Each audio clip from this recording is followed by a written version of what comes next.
кај што дел од експертите има можност и денеска исто така да презентира дел од својата работа, која што се одвиваше во текот на изминатата година на Јабланица. Дневниот ред на оваа работилница, отварање на работилницата, Џорџ не е тука, така да јас ќе преземам во негово име и ќе ви презентирам малку за текущиот проект и нешто општо за резултатите кои што се добиени. Потоа збор ќе му дадам на професора Златко Левков, кој што има своја презентација за еколошката состојба на водите на Јабланица, и понатаму професорот Никол Човелковски, кој што ќе каже за состојбата на шумите на Јабланица. Ќе следи потоа дискусија и после дискусијата имаме малку дел тука во фоајето. Овој проект Вода за езерата, блатата, изворите и луѓето на планината Јабланица се спроведуваше, досега се спроведува околу година и пол, вкупно е 2 години, со времетрајање од 2 години, финансиран од партнерскиот фонд за критични екосистеми, е во соработка со повеќе партнерски организации од соседните земји и е координиран од организација во Грција. Краткорочните и долгорочните цели на овој проект се да се идентификуваат заканите, популацијалните езера, блатата и изворите на планината Јабланица и да се утврдат некои алтернативни начини за водоснабдување. Долгорочните цели се соодветна заштита на водните тела според директивата за води и овие податоци понатаму да можат да бидат искористени доколку еден ден би сакале Јабланица да ја прогласиме за национален парк. Полето на истражување на овој проект беа водните тела, шумите, ерозијата, потенцијални видови на ерозија, растителни и животински видови, кои се оние видови кои што се важни и најзагрозени во регионот и како што веќе спомнав, некои препораки за алтернативни начини за водоснабдување.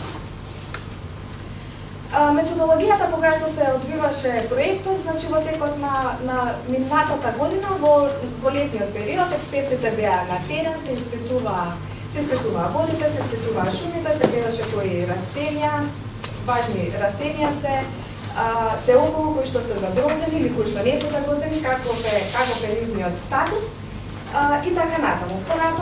Понатаму протоците беа анализирани и напишани извештаи за тоа каква се состојбата и со водите и со шумите. Како една од целите, како што спомнав на проектот, беа да се идентификуваат заканите и дел од идентификуваните закани се еутрофикацијата, потоа непрописно изградени брани или прокопани канали по популацијалните езера, градежен след, ерозија која што има исто така која што се среќава на планината, тоа се од некои од заканите кои што се сретнати, исто така бесправната сеча која што ја има на планината, како и пошумувањето на влажните станишта со алоктони инвазивни видови. Резултатите, како што споменав, секој експерт се делуваше во своето поле и резултатите се дадени во извештај. За еколошкиот статус на водите, веќе професорката Валентина, која што работеше на Глумберта Брати, имаше своја презентација во вечер, и денеска професорот Златко, кој што ќе каже нешто повеќе за биотомеската флора. Значи, еколошкиот статус на водите е определен според биотомеската флора и макроинвертебратните организми. Понатаму има извештај за состојбата на шумите на Јабланица и кои се препораките за одржливо стопанисување на шумите. Има извештај за проценка за надземната и подземната биомаса на шумите на Јабланица. Потоа има извештај за видови на ерозија во регионот. Сепак има уште што да се работи и што да се добија како резултати. Така, например, од последните истражувања е најден нов вид на полжап за Република Македонија, и е издаден научен труд за него. Исто така и дел од резултатите и од претходни истражувања кои што се правени на планината Јабланица, професорот Златко исто така ги презентираше на научен конгрес, што значи дека уште има што да се работи и што да понуди ова планина, и тоа баш ни дава мотив и понатаму да продолжиме да работиме и да действуваме во ова подрачје, бидејќи навистина е богато со природни ресурси. Толку кратко значи за проектот и за резултатите. Ви благодарам на вниманието и му отстапувам простор на професорот Златко да ви ја прикаже својата презентација.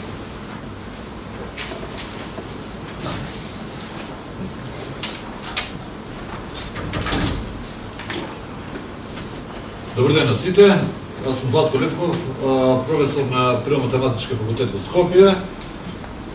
Работам на одделот за ботаника, односно главна специјалност ми се мали микроскопски никакви организми кои го значуваме алги или така наречени силикатни алги, пошто овој регион е еден од најпознатите, односно Охридското езеро е дефинитивно еден од најпознатите водени екосистеми во светот, токму поради истражувањето на оваа група на организми. Но бидејќи истите тие се доста широко распространети, значи не ги има само во Охрид, туку ги има буквално во сите водени екосистеми, вклучувајќи некакви влажни карпи, пештери, тресетишта, рекички.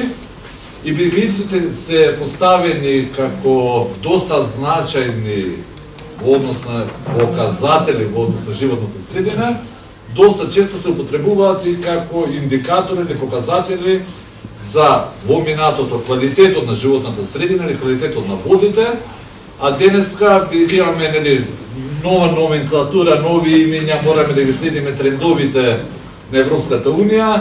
Денеска не велиме квалитет на вода, туку велиме определување на еколошки статус на водните тела. Односно, прашањето е зошто е тоа, дали е тоа само номенклатурна промена, дали сега ќе збориме за определување на квалитетот на водите или ќе збориме за сосема некој поразличен период.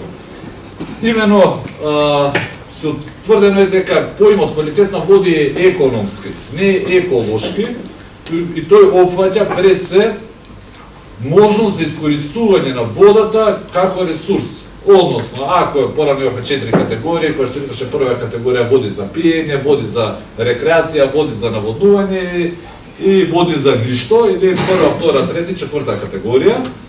Денеска таквиот концепт, односно концептот на искористување на водата е променет и водата веќе не се гледа како нешто што треба да го искористуваме, туку нешто како што треба да го заштитуваме. Од токму таква причина е направена комплетна промена во начинот на разгледување и во начинот на определување на водите, односно определување на нивната еколошка состојба. Така да од 2000 година наваму, со 21 век започнуваме да ги гледаме водите не од економски, туку пред се од еколошки аспект. Така да во 2000 година е донесена така наречена рамковна директива за води, во која се поставени токму вакви цели пред се заштита на водните ресурси или водните, така наречените водни тела. Таа ги опфаќа буквално сите води, значи независно од тоа дали станува за некој мало изворче или станува за Охридско езеро или за некакво море, значи независно од големината на водата, во ова директива буквално се однесува на сите води. Првиот чего што треба да се направи е тоа да се идентификуваат кои видови или кои типови на води ги има даден локалитет или дадена држава. Практично идентификацијата на водните тела е првиот и најзначајниот чекор што треба да доведе понатаму за правилно определување на екологијата на животната средина, односно на водата. Генерално се користат два системи, едниот систем кој значуваат како систем А, систем Б, кој се базира пред се на хидролошки, односно на географски карактеристики на водните тела. Ние користиме така наречен модифициран систем Б, бидејќи ги немаме сите тие податоци кои се потребни за да можеме да вршиме таа идентификација на водните тела. во регионот, така да ги делиме на тоа дали се тоа високопланински, дали се планински, дали се низински, дали се на карбонатна подлога, дали се на силикатна подлога, дали се мали некакви водотеци или некакви големи водотеци или средни, така да можеме да ги делиме на низ аспекти. Врз основа на тоа, ние бевме врз основа на овие податоци на тој модифициран систем Б, утврдивме дека на планината Јабланица постојат 9 типови на водни тела, од кои 5 се однесуваат на речните, на реките и потоците, односно кои се однесуваат на мали високопланински потоци, кои се на силикатна подлога или на карбонатна подлога, кои се на голема или на средна надморска висина или за некакви низински водни тела, додека исто така доста значајно, верувам дека за вас е многу побитно, тоа е дека на Јабланица и тоа е една од ретките планини во Македонија, па и генерално на Балканскиот полуостров, каде што имаме типични леднички езера кои се релативно добра состојба, но исто така покрај овие леднички езера постојат некои други водени екосистеми како што се тресетиштата и блатата, како што се например езерца или тресетиштата на подврвот Крстец. Така да ги делевме на високопланински езера, на блатни станишта и на извори и тресетишта.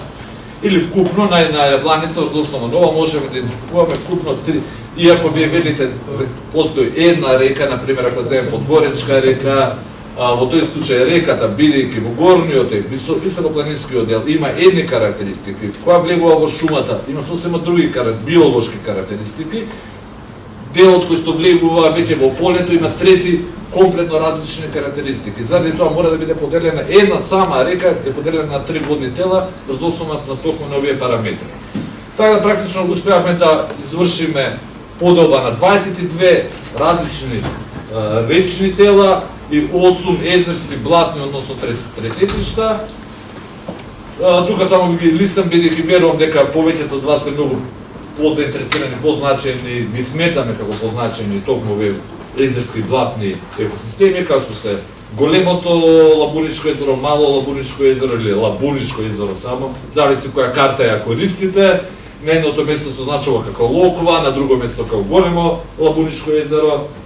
Подгоречкото езеро со изворите, потоа има доста интересни тресети во близината Подгоречкото езеро, Врчанското езеро и тресетиштата кај Крстец. Кога ќе направиме се до тоа, ќе ги поделиме, ќе видиме кои се карактеристиките, onda идеме на следниот чекор, да видиме што треба да направиме за да го определиме нивниот еколошки статус. Според барањата на Рамковната директива постојат неколку различни периоди, односно во основа се базира на биологија. Ако во минатото се базираше на хемија, денеска во 21 век биолозите успеа или еколозите генерално успеа некако да се изборат, па нивниот збор да биде малце подоминантен, така да практично биологијата ја зема или екологијата ја зема во основа клучните работи, клучната просека. Така да се базира, целата таа просека се базира пред се на биолошки компоненти, а додека останатите компоненти се само подржи, односно хемијата, геологијата, геоморфологијата, хидрологијата, ни се само подржни елементи. Исто така, бидејќи химичарите долго време се доста силни беа на ниво на светско ниво, па така да се зборија да става така наречена група на приоритетни субстанции, односно тоа се главно пестициди кои се употребуваат главно во земјоделието, но и се разбира и различни други детергенти кои се испуштат од комуналните води. Во однос на биологијата, велиме, тој период може да биде во зависност од тоа што сакаме да постигнеме и дали сакаме краткорочно или долгорочно да видиме каква е состојбата. Генерално може или еднократно или повеќекратно сезонски да се земат материјалите и тоа ги опфаќа неколку аспекти. И тоа пред се у биологијата нешто што значуваме како фитобентос или нешто што е алги, односно најчесто оние алги што се поврзани на камни или кога идеме на излет, па кога се лизнеме на камене, толку тоа што се лизгавото или лигавото, е всушност нешто што дава многу добри резултати. Зообентос или тоа се макроинвертебрати или безрбетници, значи дали се ракчиња, ларви од инсекти кои живеат во водата или кои се поврзани со водата, различни видови на растенија кои повторно или се во крајбрежјето или во самата река, риби, но треба да земе предвид дека на Јабланица речните екосистеми се доста мали, така да практично и да скоро и да нема риба во особено во високите делови. И се разбира планктонот е битен за Охридското езеро, но се разбира за речните екосистеми не е битен, а додека веројатно планктонот би бил доста значаен за Вешчанското и Подгоречкото езеро како нешто малце поголеми. Генерално може да се предложат или се предложени три типа на проценки, тоа краткорочни и долгорочни. Едниот, значи првиот кој што се препорачува, тоа се врши еднаш во 6 години, тоа е обврска на државата, што треба да го спроведе. Нешто што ние се трудиме и веројатно ќе се во догледно време да се воспостави, тоа е така наречениот оперативен мониторинг, кој што ќе се врши буквално секоја година, бар минимум 4 пати во годината, кај се на определени водени екосистеми, и нешто што ние што го направивме, тоа е така наречен истражувачки мониторинг, односно бидејќи во досегашниот период реално не постоја научни податоци за планината со водните тела или за водите во регионот на Јабланица. Односно, податоците кои што ни беа достапни или нешто што беше работено на планината, главно се однесува на копнените екосистеми, односно главно на тревестите или на шумските делови појаси, додека водите беа многу слабо истражени. Така да клучниот аспект за нас беше daјте да видиме што живее во водиве и колку е тоа значајно, односно дали врз основа на овие параметри што ние можеме и што ние ги работиме, дали можеме да направиме некаква првична проценка во однос на еколошкиот статус или екологијата на водните тела. Така да спроведовме така наречен истражувачки или биолошки мониторинг, кој велам беше базиран главно на безрбетници, односно дали тоа се ларви од инсекти или некакви ракчиња или некои други групи на организми, пожави. Тоа е колешката Валентина Славевска Стаменковиќ има работено, јас работев групата на алги, а професорот Љупчо Меловски работеше на така наречените макрофити, односно тоа се виши растенија или растенија кои живеат во водата или се поврзани со водата. Риби, велам, не успеавме да најдеме, така да такви податоци особено за горните текови воопшто нема. Во текот на минатата година и пол беа посетени од вкупно 30 што ги лоциравме, успеавме да посетиме 28 водни тела и тоа во текот на 2 сезони, во текот на летото и есента во 2014 година. Беше интересно дека во долните текови 3 од реките беа комплетно суви. Значи немаше буквално капка вода, така да дојдовме, видовме дека постои само корито, некаде беше регулирано, некаде не беше регулирано. Некаде имаше вакви поклучно зафати, ова сме ние качени на некој багер, не пренесуваат од едната страна на другата страна на копот. Беа собрани некаде околу 80 најразлични материјали од различни субстрати, беа направени бројни препарати, вршена идентификација, со тоа што, бидејќи моите организми со кои што работам се навистина микроскопски, со димензија помеѓу 10 и 30 до 50 микрометри, значи буквално не може со голо око да ги видиме. Некои од нив не можеме ни да ги идентификуваме нити со светлосен микроскоп, така да беа направени голем број на фотографии на електронски микроскоп главно во Германија. Од резултатите што ни покажа дека например за речните екосистеми беа некаде околу 100 видови утврдени, но нешто што е многу позначено на оние 8 локалитети што ги викаме блатни станишта беа утврдени околу 320 вида. Или тоа представува всушност некаде 25% или 1/4 од вкупната флора на Македонија. Значи, кога земеме дека само на 8 локалитети ги имаме толку, ако земеме река Вардар, компаративно, например, во река Вардар има околу 130 до 140 вида. Во едно Подгоречко езеро има околу 250 различни вида. Што е огромно, нешто огромна разлика. На еден мал локалитет да имаме буквално во една лажичка може да најдете 250 различни видови на алги. Тоа е навистина нешто што е уникум или многу ретко во светски рамки, вклучувајќи го и Охрид, кој што е релативно добро проучен, кој што велиме дека постојат околу 800-900 различни видови, па не можете буквално во едно лажиче да ги соберете, да соберете едно лажиче од Охрид, нема да најдете во него исто толку видови колку што може да најдете во Подгоречко езеро. Така да практично некаде и 2/3 од родовите што ги има познати во Македонија се сретнати во Подгоречкото езеро. Тоа е навистина нешто што е реткост и нешто што вреди да се истакне.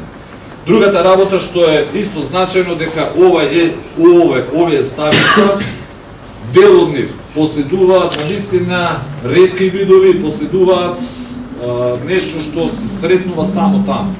Не сакам да кажам дека се ендемични, бидејќи тој термин може да биде погрешно разберан, но за сега видиме единствени локалитети каде што се познати овие видови се главно езерата на Јабланица. Така да сега моментално работиме само на еден род, тој род се пишени 3 нови вида за наука, чии локалитети, досега единствен познат локалитет во светски рамки представува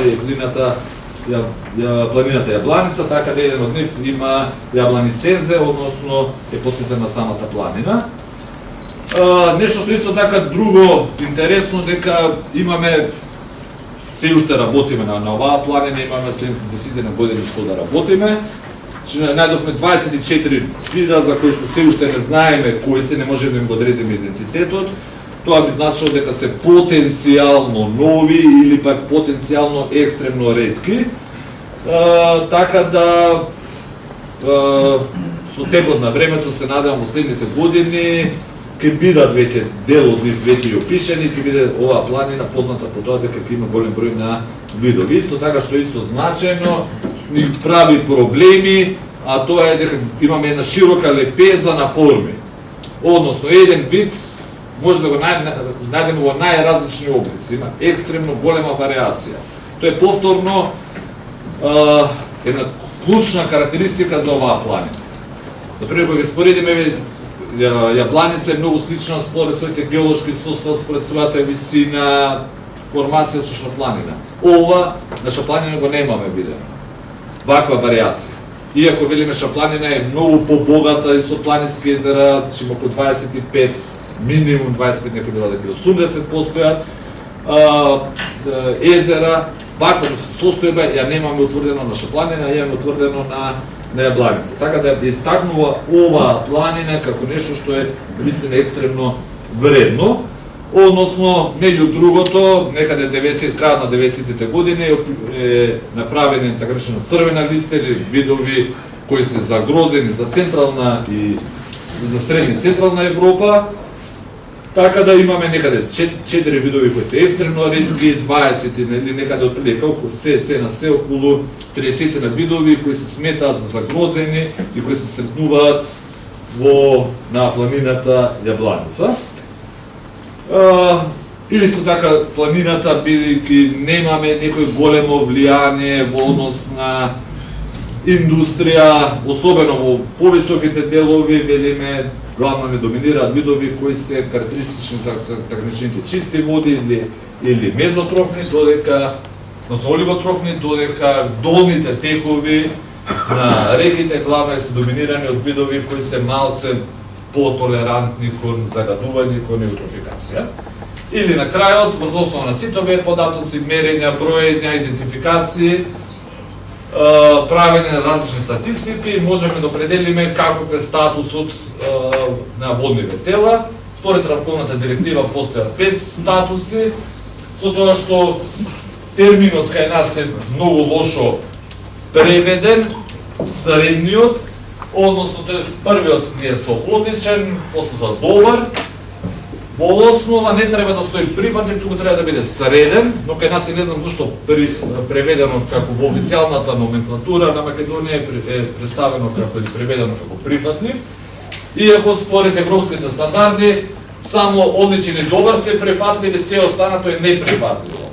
Односно, се што е со слаб, лош или среден, јас ќе користам Бојде би сакал тој термин да го користам отколку прифатлив, би требало со текот на времето да човекот да превземе активности и да ги доведе од лош квалитет или лош статус, било кој да ги префрли во еден од овие два статуси. Ако видиме според картата, ќе сватиме дека оние делови од реките кои што се наоѓаат главно во високопланинските делови или во планинските делови имаат одличен и добар статус, додека оние што се прифатлив или со среден и лош статус, ќе видиме, можеме да забележиме дека главно истите се наоѓаат во долните делови, например, тоа е Скупштинска река, Подгоречка река, долниот тек, Унишка река, Беличка река, долниот тек и така натаму. Значи сите тие водните тела кои се наоѓаат во низинскиот дел, веднаш под селата, се навистина со релативно со апсолутно лош еколошки статус. И ако ги погледнеме повторно сега кои ли се главните нас цели, односно што ние како држава треба да прифатиме или перспективата на нас или некаква Европска Унија, кои што ние треба да ги превземеме тие цели за заштита, односно ако имаме добар еколошки статус или одличен еколошки статус, во тој случај треба да преземеме мерки да го одржиме и да не дозволиме негово намалување, односно ако имаме водни тела, реки и езера кои се со послаб еколошки статус, во тој случај треба да преземеме мерки соодветни кои што би придонеле до нивно унапредување. И на крајот, нели, може би ме познато, има, кажаме дека се утврдени заканите кои се корисните во екосистеми, јас не би сакал тука да навлегувам во интерес на времето, но кога веќе ги знаеме заканите, сепак да не останеме само мртво слово на хартија, да кажеме аха состојбата, отидовме на лекар и не рече дека сме болни, туку дајте да пробаме да видиме да најдеме некаков третман или некој предлог кој што утре и вие како локално население и ние како научна фела да се обидеме заеднички да изнајдеме начин како да подобриме и да ги исполниме оние еколошки цели, така да неколку мерки за подобрување на состојбата предлагаме. Првото нешто што во овој момент велиме, Подгоречкото езеро е едно од најзначајните водени екосистеми во Македонија.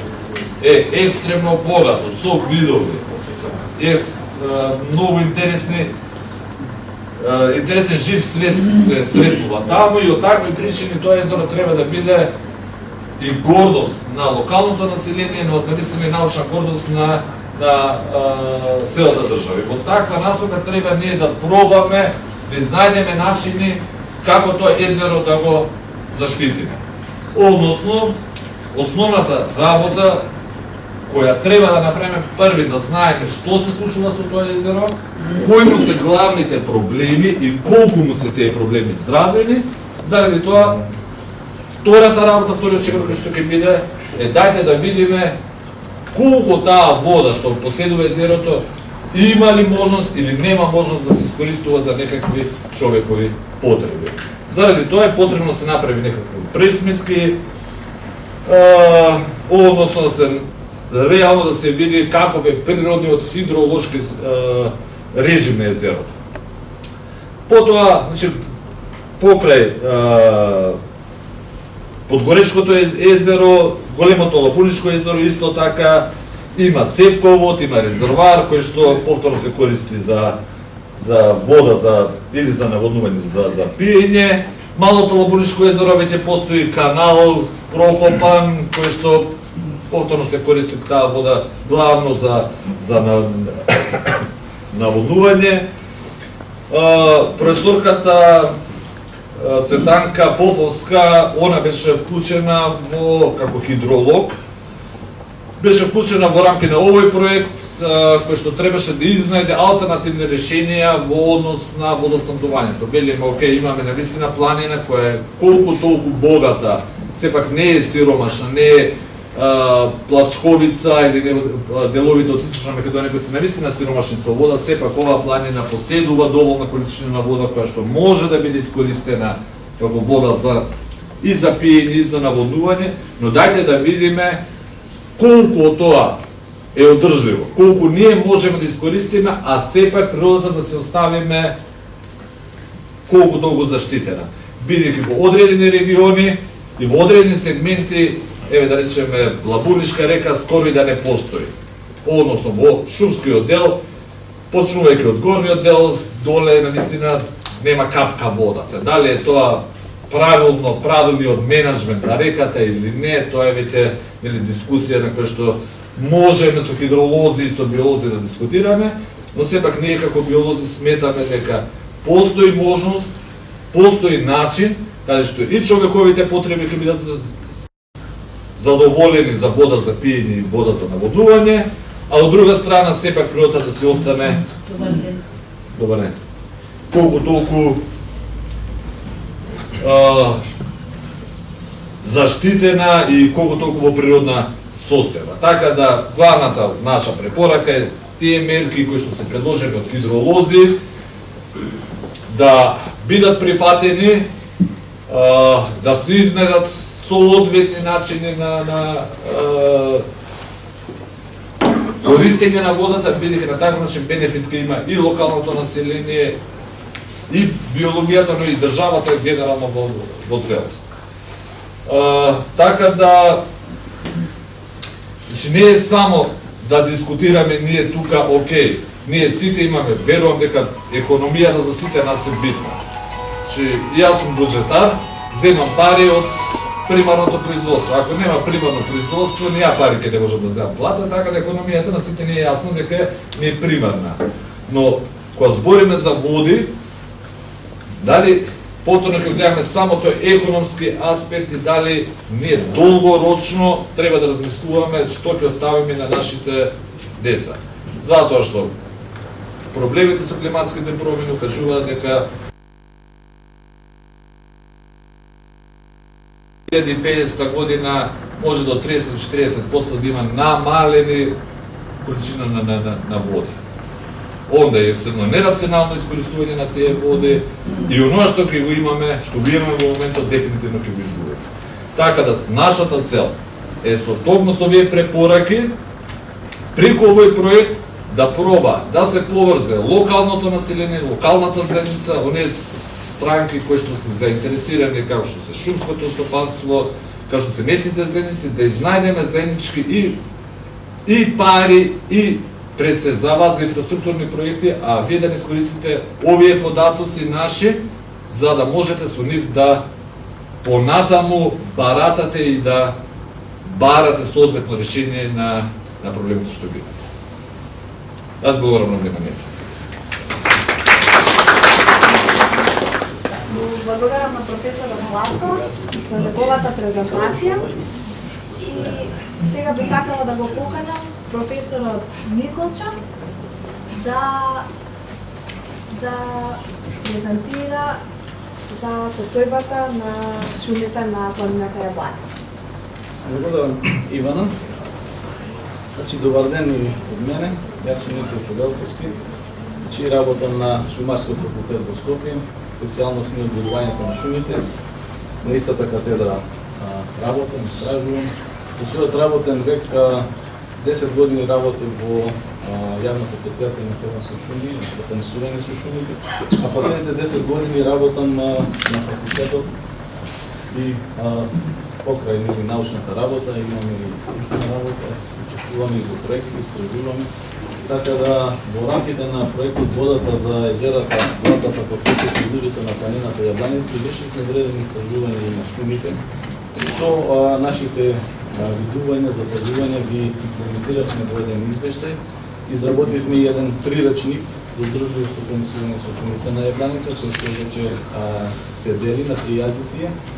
Значи, достапен е, така да ова беше интересна прилика да едноставно нашите видувања ги ставиме на хартија, бидејќи овој концепт, овој термин е на некој начин светски тренд.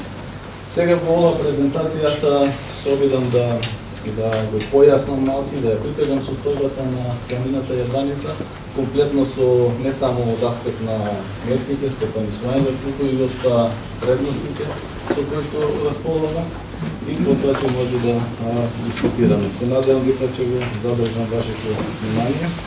Значи, на почетокот, како бовев да она што е карактеристично за шумите на овој регион, односно на планината Јабаница, е дека шумите како природен ресурс одамна се користат, долг период на користење, нормално во различните историски периоди тој интензитет на користење бил различен, со различен обим од ситуации на непланско користење, на стихијно користење, па до попаќање на шуми за создавање на пасишта, на ниви и така натаму. Поради тоа на одредени делови границата на шумата вештачки е сињата, а сега пак со намалување пак на сточниот фонд имаме еден обратен процес, повторно шумата се скачува нагоре и така натаму. Меѓутоа што е карактеристично е дека од 1952 година и овде, како и во целата Република Македонија, се доведува еден концепт на планско стопанисување со шумите, односно веќе не може да се сече кој кај сака, колку сака, туку сето тоа мора да биде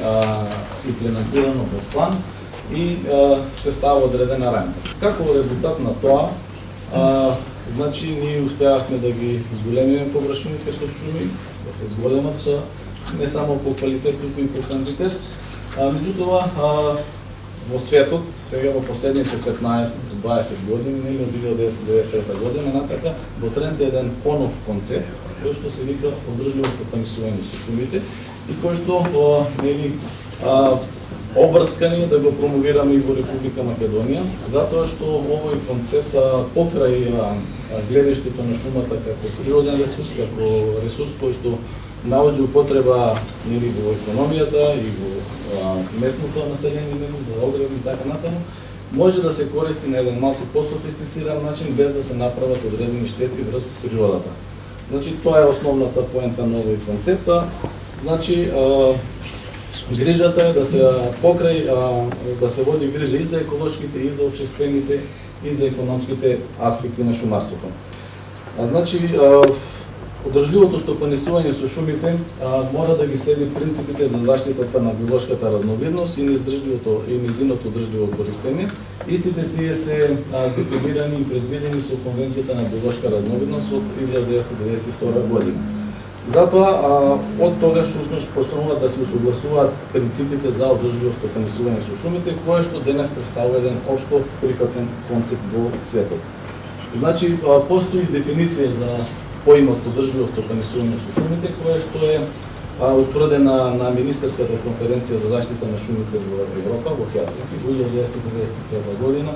Прилично е голема, меѓутоа е сеопфатна и всушност она означува дека под одржливо стопанисување на шумите се подразбира стопанисување и користење на шумите и шумското земјиште на начин изловен со кој што се одржува нивниот биодиверзитет, продуктивност, способност за регенерација, виталност и нивниот потенцијал за исполнување на релевантните еколошки, економски, социјални и социјални функции на локално, национално и глобално ниво, односно на начин кој што не предизвикува оштетување на други екосистеми.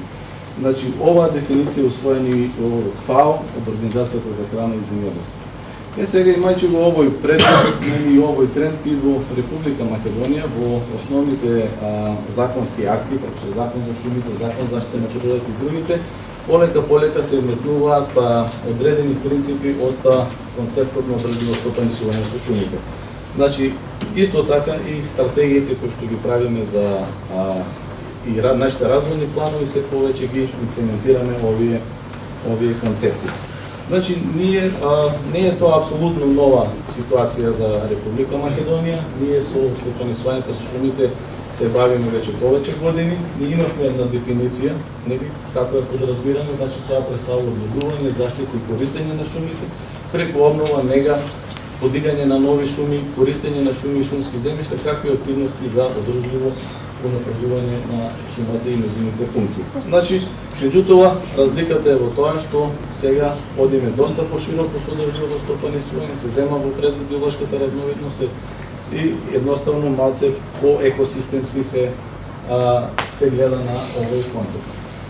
Значи, една суштинска разлика во принципот на трајност или стопанисувањето кој што се уште го имаме ние, е што колку ќе земеме од шумата и како ќе работиме, утврдувавме врз база на состојбата на шумите, дрвната маса која што имаме и прирастот кој што е како основен елемент во кој според кој што утврдуваме колку може да се исече од шумата.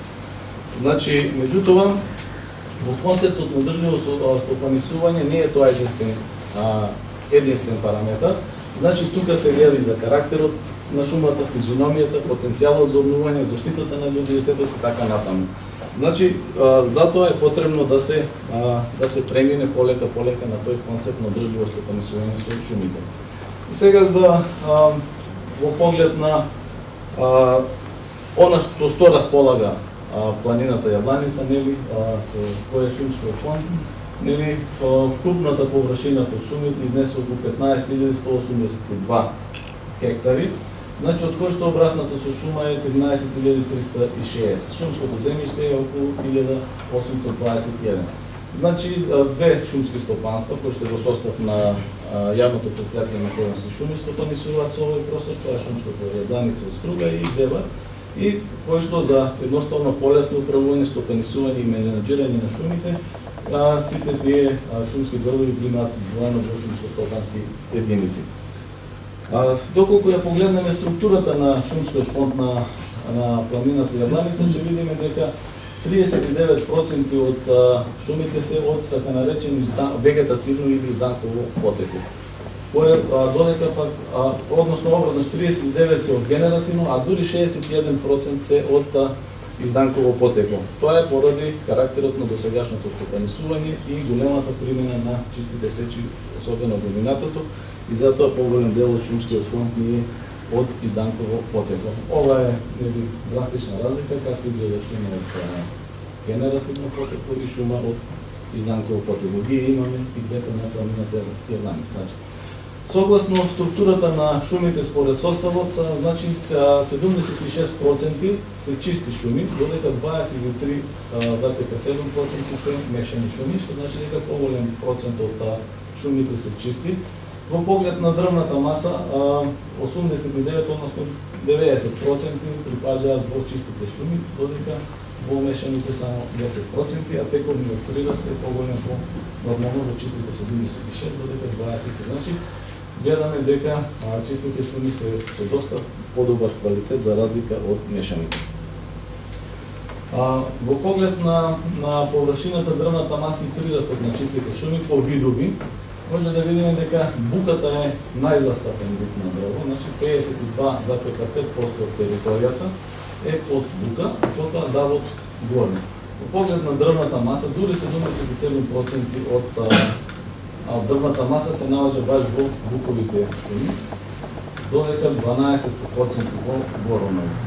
Тековниот прираст е најголем дел од тековниот прираст, пак е во буковите шуми 60%. Тоа укажува дека делови од овој шумски појас, од овој вид се многу позачувани за разлика од другите.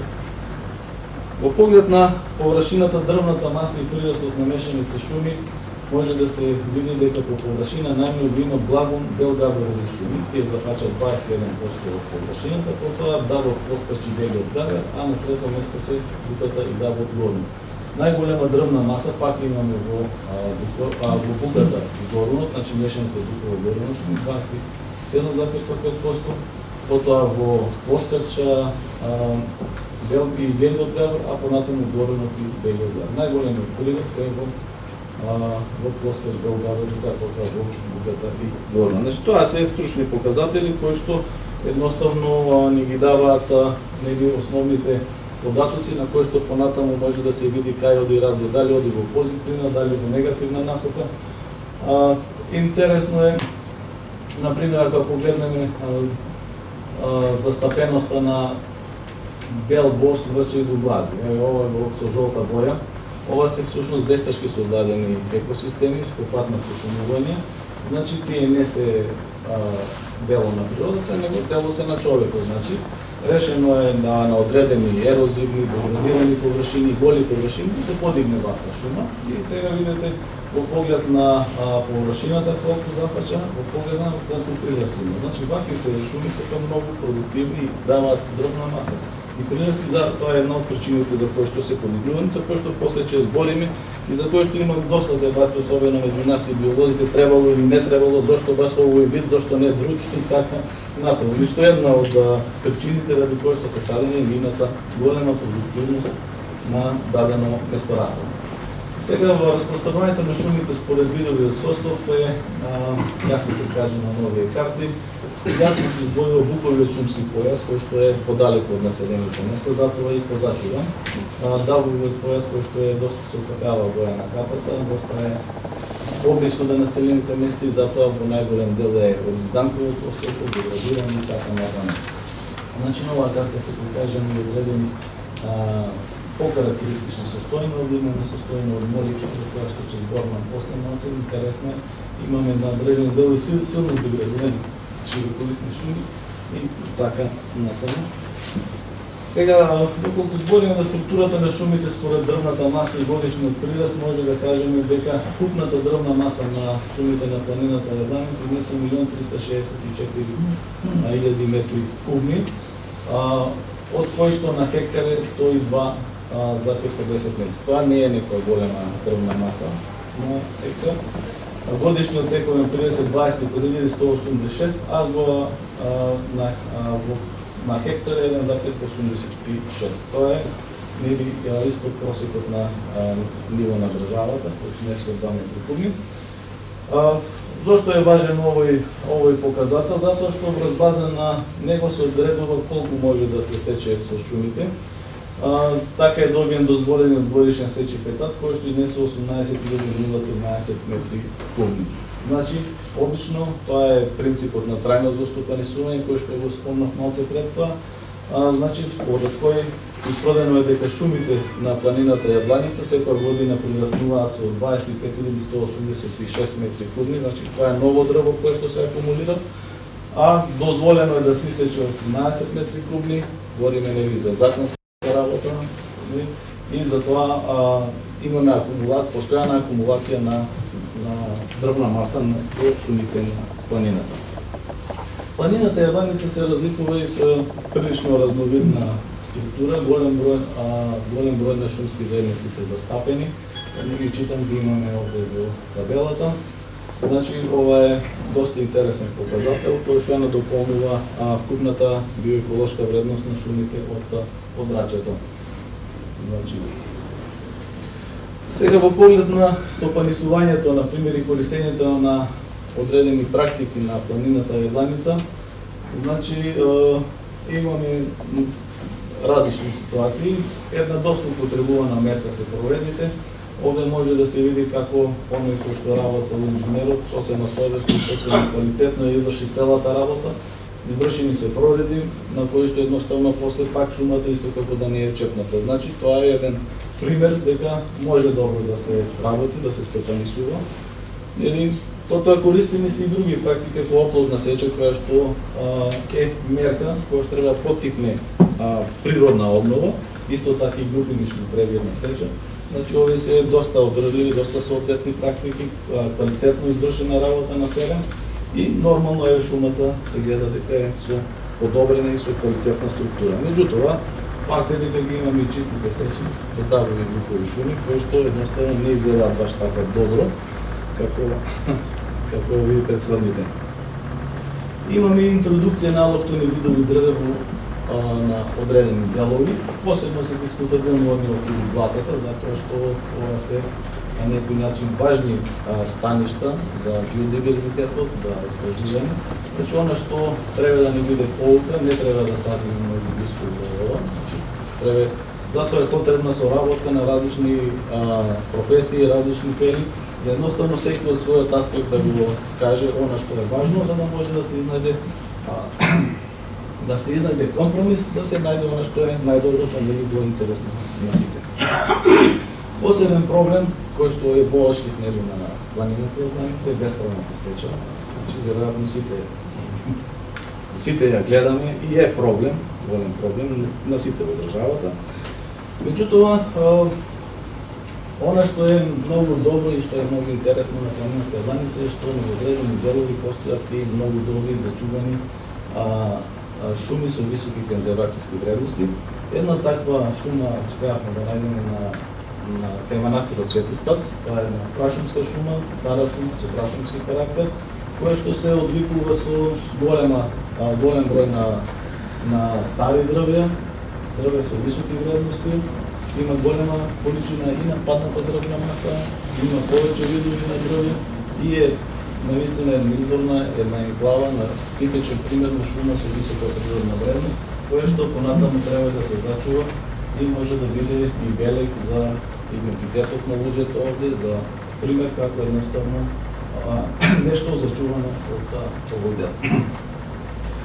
Значи, интересна е и моликата околу Лабунишко и Подгоричко езеро, затоа што таа овде природно се населува. Некаде 40 годишни се овие дрвца.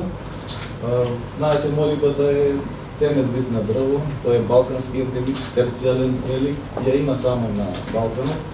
Детектираме за прв пат 1839 година кога Август Гризелов дошол на Пелистер и таа била и причината, една од причините нели за кој што Пелистер е прогласен за национален парк уште 1948 година. Она што е интересно за овие состојања што кога дошол Гризелберг на Пелистер, моликата е опишал како дрво до 15 метри високо. Значи, другите делови, тие стари шуми кои што сега ги имаме таму ги немало. Едноставно, веројатно би изгледала како овде сега на околу Подгоричко и Лабунишко езеро. Значи, од тогаш до сега, во последните 150 години, веќе имаме на Пелистер стари шуми, бројни шуми, додека може би по 150 години овие процеси и овде ќе се случуваат. Затоа што оваа граница е вештачки сигната, може би некој пат оде било сека шума, меѓутоа ради сточарени или други причини шумата била исчистена и сега имаме повторно населување на шумата на таквите места. Посебно интересно за истражување, интересен вид и затоа треба да се зачуваат тие природни сукцесивни процеси. Значи со големи конзервацијски вредности се и енклавите со стари дабови дрвја. Значи ние немаме ниту овде, ниту пак во државата некои големи површини со стари дабови дрвја, претежно се единични или енклавички, и што таките треба да се зачуваат, затоа што тие всушност представуваат еден вид острови на биодиверзитет. Во светот и во Европа како такви ги третираат и треба да останат подредени делови од природата за природата, не мора секаде нели да поминеме и да сечеме. Значи шумите од питом костен се важни, значајни се, особено за јабланица. Тука тоа е едно квалитетно дрво, кое што не само од шумски аспект, него и дава и плод и од интерес на сите да се зачува, меѓутоа тие си имаат една мака, нели, болест што е ендотија паразитите и затоа потребно е да се истражуваат и да се применуваат соодветни практики за нивно оддржување и обновување. Она што е интересно во таквите шуми во некои делови, се уште се наоѓаат стари вековни дрвја. Овие дрвја во денешно време се посебно интересни за науката и за општеството, затоа што всушност тие се на некој начин споменици на природа, тие се стари 200, 300, 500 години и во некои држави во светот постои дори надпревар во евидентирање, како во Америка, например, таму постои надпревар во евидентирање на најстарото, најголемото дрво и државата тоа многу го помага, многу го финансира, затоа што ова е на некој начин и доказ или книга за некои претходни процеси. Например, ние се уште нашите лаборатории, нашата наука не е доволно развиена, меѓутоа во одредени делови од светот со земање на примероци или дендрофенолошки анализи имаат софистицирани лаборатории утврдуваат каква била климата пред 200, 300, 500 години. Значи дрвото реагира на сите климатски промени. Значи И сето тоа може тој показател да го добиеме со развојот на нашата наука. Затоа ваквите дрвја треба да останат и да се зачуваат како споменици на природата, затоа што ако ние не сме во можност да ги истражиме, може би идните генерации ќе имаат потреба, ќе може да ги истражуваат. Ваквите дрвја се составени на постари изборни гени од кои што понатаму се расширувала шумата. Значи, големи причини има зошто ваквите дрвја да ги оставиме на природата. Нормално, во на јабланица на повеќе места сретнавме и букови шуми со висок степен на природност.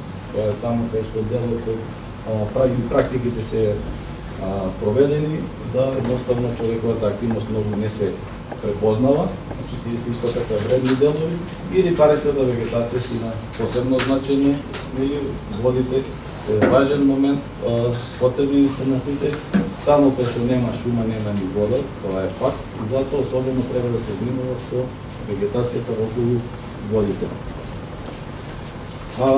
Сега имаме една карта изработена, нели, кај се тие идентификувани репрезентативни добро сочувани шуми со високи конзервацијски вредност.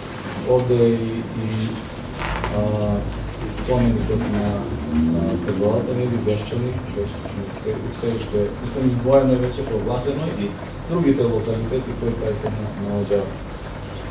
Значи, она што е важно, имајќи го во предвид, дека одржливото стопанисување, всушност, тоа ни е гаранција дека ќе ги зачуваме природните вредности. Значи, затоа, значи, потребно е малку да се применат по-софистицирани, по-модерни, по-комбинирани методи и системи на природно обновување во шумите.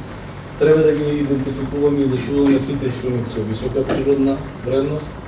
Потоа потребно е да преминеме кон тој екосистемски пристап во стопанисување со шумите, и за сето тоа нели треба да имаме доказ кој што се случува со еден поим или со еден термин сертификација на шумите за кој што ќе спомнеме. Значи, за сето тоа потребно е внимателно да се планира, внимателно да се делува и да се работи. И всушност со одржливото стопанисување ние треба да направиме еден баланс према тоа што треба да земеме од шумата, према тоа што му треба на општеството и према тоа што треба да го оставиме на природата. Значи, честопати се случувало да многу пати се земе повеќе од природата, а тоа природата знае да ни го врати па на друг начин и да наруши, загубата на одредени екосистеми и нарушувања едноставно не се поправа, потреба се голем број на децении. Значи, потребно е на шумите веќе да се гледа малце по-екосистемски, не само како на шума или на површина од која што треба да црпиме дрво.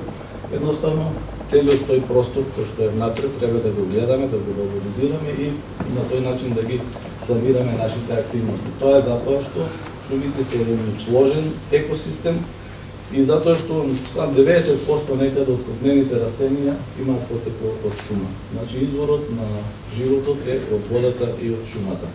Значи, тоа се едни динамични екосистеми со богат биodiверзитет, со голем број на општекорисни функции. И затоа, значи, стопанисувањето со шумите во денешно време бара еден постручен и поширок привод, при што треба се зачувуваат сите функции на шумите и така. Значи, доколку тоа се случува, ние ќе имаме поголем број на придобивки од шумскиот екосистем и екосистемското стопанисување. Значи, кога се работи во шумата, нормално е дека треба да се имаат сите овие придобивки кои што ги гледаме на сајтот. Значи, не е само дрвото, уште еднаш придобивка од шумата.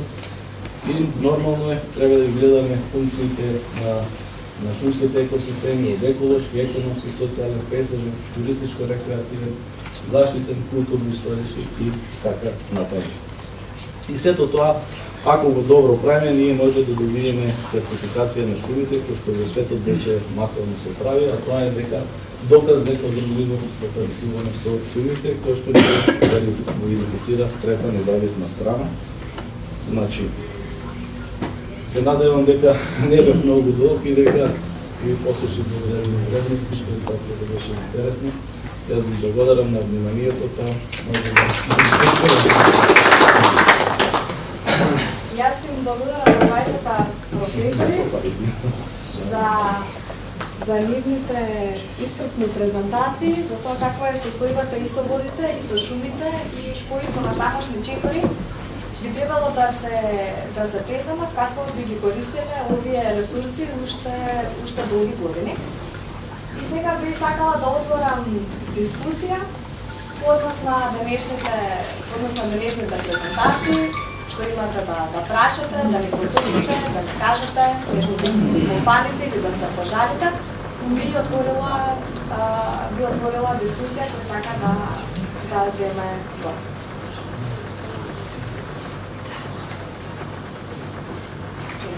Може слушам двете излагања од колегите и дадоа доста истрпни податоци и вложија доста труд. Меѓутоа, јас сакам да дадам како дополнение нешто. Прво по темата за водите на Јабланица. Добро се опишани и дадени, меѓутоа без мерки што понатаму, посочените реки и езера, односно две се езера, две се локви, народот вика езера, па чак викаме ние така. Меѓу кои не се споменати сите реки, кои се доста водни, целогодишни, со течат со вода, а има и реки кои што речене некогаш во минатиот период, а сега не. Таква е една од подгорешките реки што беше спомната, Подгорци нема река. Таа била некогаш река, и то Поројница, кој му донесено доста материјал, пендиран, за понатамошно преработвање зелени бречи. Меѓутоа сега е моренска река, таа нема вода. Има езеро, тоа е добро да има езеро, себе понатаму сака тоа и заштита и проработка. Реков би дека Лабуништа се снабдува од езерата вода, не се снабдува од езерата. Следење што има подолбоченовка на место викано река, па од неја се снабдува. Покушаат 96-7 година Лабуништани да се снабдат од тие езера, што беше неуспешно, беа рушени. Сега не се баш нешто го се скоро. Сигурно дека не се обновени, иако има решение за тоа да го сторат. И понатаму изгледа се вршат тие девастации на водните ресурси, било езера, било реки, што би требало да ни служи како поука дека ова што се истакнато тука од колегите, дека без вода нема живот. Водата е основна субстанца за постоење на живот на оваа планета. Може све да имаме богатство, ако нема вода нема живот, а зашто од водата и од шумите потекнува целокупните услови за постоење на жив свет. Не само човек, има и јадници, други живи суштетно, што живеат на оваа планета и постепено со нашето однесување во денешни дни, кој што може да програмуваат. И ако така продолжиме, и сами ќе се поздравиме. Затоа викам дека тоа е многу важен ресурс и треба да се чува шумите и водите. Све другото е релевантно. Потекнува се. Затоа се тука и населени. Девчанските избори се и туристичка атракција веќе и посетувани пошироко, не само за задоволување на потребите на тие жители таму, туку, и за таа веќе станува и европски потребно место во посета на луѓе од сите меридијани. И тоа го заслужува. Меѓутоа, и таа река ќе почне да не програмува постепено, а да не поздрави до крај, треба да се изврши испитување од каде е тој доток на вода, затоа што еве сега во овие крај на лето и есенски месеци, таа веќе го нема изворишето на што таа лепезаста голема река, и тоа од таа лепеза од горниот дел ја нема водата, а има само во долните делови. Тоа треба во наредниот период нашиот предлог да даде внимание и со тоа што Јабланица не е испитана планина. Било во кој поглед, сега почнувате можда да реча први или така пообемни испитувања и заштита и слично така. Во другиот дел од Јабланица нема вода, имаше една добра вода кај Франково, меѓутоа сега нема. Со наше некој однесување имаш таму и многу беше сладка пијачка вода и на теренето си служеше со неја. Сега не постои. Затоа што се вршат разни ископувања, прекопувања, сечење на шуми, девастација и така натаму, и таа нема вода. Единствена исто џебаница за овој јужниот тек на џебаничкиот дел се наоѓа во Албанија. Таа е последно што нема после други реки, тоа е извира од негде од село Рајца, тоа е најблиску, и се формира како река и оди во Јадранскиот слив, тоа е Шкумба. Шкумба реката е исто џебаничката, е доста богата со вода и цела година има проток на вода. Добро, тоа е веќе од друга држава, но само пошто екологијата не познава граници и природата, екологијата е природна наука, мислам да имаме и целокупното согледување на тие водни и текови и мирни води, езерски. На западната страна од џебаница има над 17 езера. Ние имаме 4, па некако се палиме долу. Има само тие се позачувани. За сега. Има и реки помалку ги има, али езера има доволно. И значи џебаница комплет опазвана како субјект не пошто се дели на две држави, да е природна една целина. И еколошка, и како сакаме да ја наречеме, треба да се води целокупно заштита на тие ресурси, сметка, што може да слободно да речем дека од таа страна поќе се водело сметка, таа е прогласена веќе за национален парк, уште 2008 година од овој век, а кај нас се уште нема такви движења.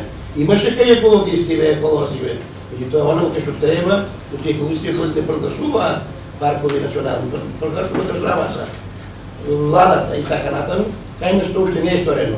И таму се добро од тие ресурси се чини за сега заштитени. Добро. Дали се изјасните бидејќи треба и на другите да им... Се им дадеме, ама да кажеме нешто и за шумиве. Да им остапиме место. Трајноста на стопанисувањето на шумите, ако сакаме да го задржиме, мора да се вратиме малку наназад, по мене. Стариот претходен закон, кој важеше до 80-тите, крајот од 80-тите години, имаше строга забрана за голи сечи. Сегашниот закон толку не ми е баш познат, меѓутоа гледам се вршат само голи сечи. И за гола сеча направена од непово немарно, следеше и затвор. Сега се полнат чеповите. Сега не можеме да имаме трајно стопанисување со шумите, ако немаме проредни сечи, ако немаме овие оплодни сечи и други сечи, затоа што од полосекот не дават можност за такво долгорочно стопанисување. А забораваме и една друга работа. Шума букова, која што превладува џебаница најпојче. Над 40 години стајата не се обновува вегетативно. Порано правевме од вегетативните шуми, правевме високи шуми, степлени па високи, а високите шуми после даваат генеративно потекло. Сега тоа го немаме. И каква трајност имаме за стопанисување? Како си имаме да производните на води? Водите, реком, доаѓаат од Човаке, во Сахара немат води. Има некоја воње во Азија, ама тие од друго место доаѓаат. Шумата привлекува вода и ја задржува. Да не правим се тоа друго. Сакам да кажам дека овој начин на стопанисување сега не само мене, него и на цел народ не се бендиструват, али постои. Треба да се нешто менува. Законот мора да се промени и водите се ќе бидат поново забранети со закон. А не сега се исклучиви. Ја нигде не гледам проредни сечи, нигде не гледам оплодни сечи, нигде не гледам некои други движења за заштита на шумите, а со тоа заштита и на водите. Благодарам. Благодарам на коментарите.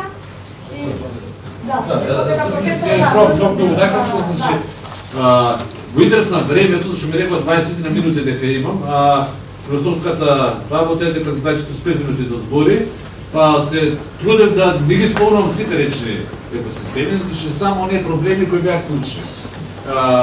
Беа посетени буквално сите поголеми или позначајни води или позначајни реки. Затоа велеме имаме 28. Во однос на имињата, дали била Јабланичка река или Бискупштинска река, ние тоа гледавме по карта. Че мораме да се водиме според официјалната карта на РМ. Ако точно дека таа истата река до село Бискупштина се вика Јабланичка, ама од село Бискупштина надоле се вика Бискупштинска река. И онда ние мораме по карта да се водиме по тоа. Че тоа е официјалната име на реката во Република Македонија. Така да и Модричка река е анализирана, сите тие реки до буквално до Беличка река, од Модричка до Беличка, сите реки се фатени.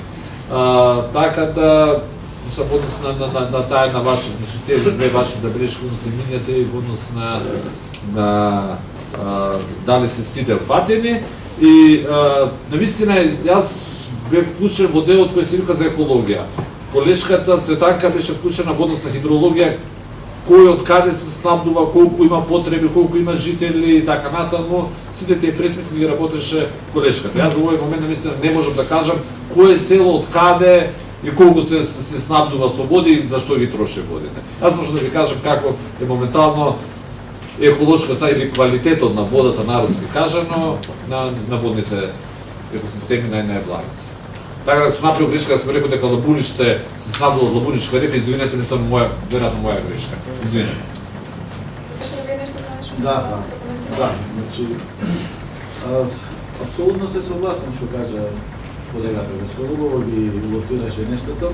Чистата сеча како техника, како практика е најстарата мерка, која што човекот е користел оддавна и на многу места предела да ги уништил шумите и направил инфраструктурни райони. Така, меѓутоа, таа е на некој начин и обновителна мерка со која што се преферира обновување на шумата на дадени места. Сега, не е таа, има и многу други обновителни мерки, кои што се поеколошки, по-природни и кои што може да ја постигнат целта, меѓутоа ќе ја постигнат на еден по-долг рок. Чистата сеча, како секоја друга работа, има и позитивни и негативни. Ако мене ме прашувате лично, ја мислам дека повеќе има негативни и позитивни. Позитивно е дека на брзина ќе дојдеме до поголема количина на огревно дрво, кое што му е потребно на местното население, за да ги задоволи потребите за огрев. Оно што газдува, што стопанисува, може да работи порентабилно, економски по-профитабилно и сплатливо, а негативното е она еколошкото. Значи, веќе после чистата сеча, тој шумски екосистем кој што е создаден таму, веќе го нема, едноставно го снемува. Значи, не само зборам тука и за животински, и за растителни и така натаму, па дури во одредени делови кај што има стрми терени, ни и почвата може да ја изгуби. Секоја година имаме неги поплави, поројни дождови. За 1 сантиметар почва да се создаде од органска материја, некаде 100 години се потребни тие процеси за хумификација, а потребни се неколку минути пороен дожд, па тој да отиде. Значи, ние ги знаеме сите тие предности и недостатоци, меѓутоа, дали ќе се применува понатаму и како ќе се применува, тоа е политика на државата. Значи, многу држави во светот, кога ги дискутира и под притисоци на јавноста, рекоа веќе не правиме чисти сечи. Во поголемиот дел од Европа со закон се забранени. Дури Косово, што понова држава е и од нас се оде, и таа од 2002 со закон ги имат забранените чистите сечи. Значи, ако јавноста или велата или после одредена дискусија реши, може да покрене секој значи иницијатива и да се примене кон други практики на стопанисување. Значи, иначе тоа не може и да се гледа и вака и така, но додека мислам дека додека не дојде овој гасот или некој друго алтернативно гориво со кое што едноставно ќе се намали притисок во шумите и големата потреба од огревно дрво, веројатно ќе мораме на одредени делови да продолжиме со тој концепт на стопанисување. Значи, факт е дека без дрво нема. Мислам, таква ни инфраструктурата во Германија, во Шведска, например, луѓето таму им не сечат толку затоа што едноставно им не треба. Не се греат на дрво, се греат на газ, на алтернативни гориви и да го сечат нема што да го прават. Меѓутоа, овде луѓето се зависни, ако нема дрво, нема на што да се грее. И веројатно од тој притисок на шумите ќе се намали тогаш кога ќе дојдат некако све не заобиколува тој газ од ќе дојде кај Бугарија, Демрет и Грција и како да дојде. Тогаш ќе можеме по-комотно да здивнеме околу тоа. Добро, може да не би должно повеќе. Нешто друг да се јави за колеги. Јас сум Шаман Адемовски од еколошко здружение Тишкинес, кој веќе работи долго време, но работи само локално, не на ниво на држава, затоа што виновник е за све што ова правиме негативни последици што се на природата, виновник е државата. Не е населението. Населението под планината Јабланица, зборам, значи онај дохват Боктиси до Јабланица, живеат на работна гола екзистенција.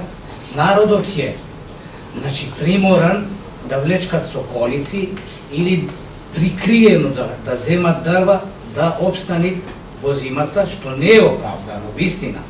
Но овој народ, 95% не е запослен. Одет како избеглиците преку граница, а тие што се овде, што се останати, се борат за гол живот, билките, линцурата, јас сум секојдневно в планина. И сите тие работи, значи, така ги ништат и ги продаваат, за да обстанат. Кога би имало среден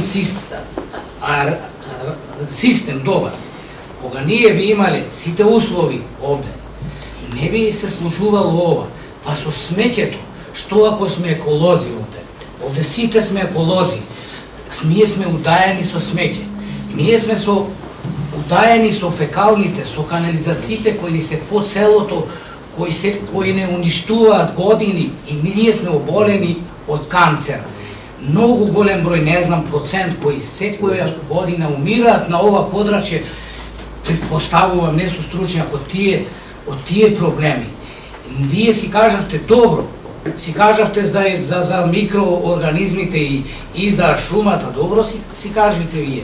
Ама да се презема мерка да населението како да го организираме, да го едуцираме, а гол човек за гол живот што се бори се фаќа за све. Ја мисля дека да не кривиме овега онега. Првата точка е кривецот, значи државата, неуреденоста на државава. Значи ја везено да ги пратам сиве работи, значи ги пратам. Све што кажавте, тие езера и водите ги сликаме и ги пратиме колку се ова година, колку шумите, старите дрва, тие костени што се стари дрва, што ги спречив, ја ги спречив да не ги сечат, костен од 300 години, предпоставувам, значи голем, сведок на сите времења, сака да си го сечи за дрва. Во близина е моја. И сега, кажи, како, што да правиме, немам дрва, вели.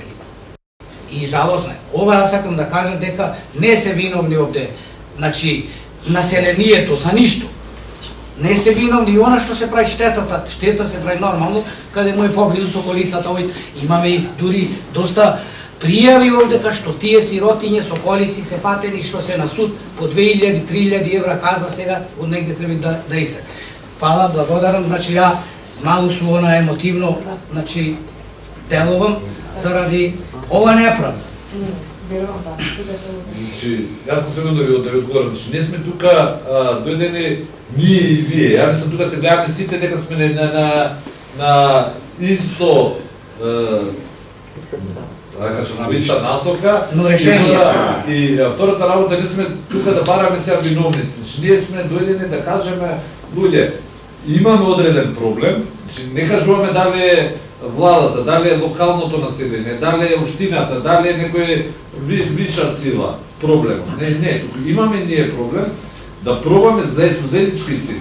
Вие да ни искористите нас кој што имаме нешто изработено, да ги имате овие резултати, знаете дека постаат овакви резултати, какви се резултатите и врз основа на се во ова да се обидете со наша помош да го решиме на обострано задоволство проблемот.